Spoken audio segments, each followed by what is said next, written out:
नमस्कार मंडळी, 3 नोव्हेंबरला गृहिणी दिवस आहे आणि त्यानिमित्त विंदा करंदीकरांची एक अत्यंत सुंदर अशी कविता तुमच्या समोर सादर करते। कवितेचं नाव आहे झपताल।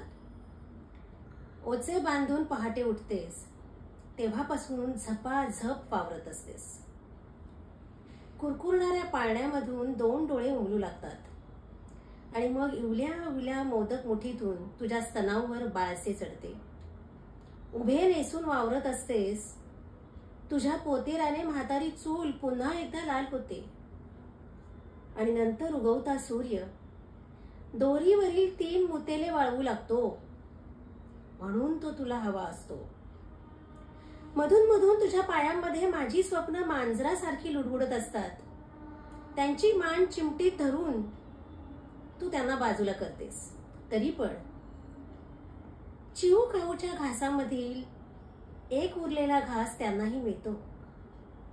तू घरभर भिरभिरत असतेस, लहान मोठ्या वस्तूंमध्ये तुझी प्रतिबिंब रेंगाळत असतात।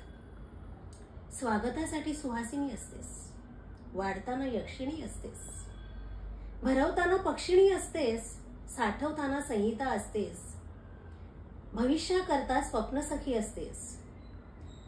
संसाराच्या 10 फुटी खोलीत दिवसाच्या 24 मात्रा चपखल बसवणारी तुझी किमया मला अजूनही कळलेली नाही।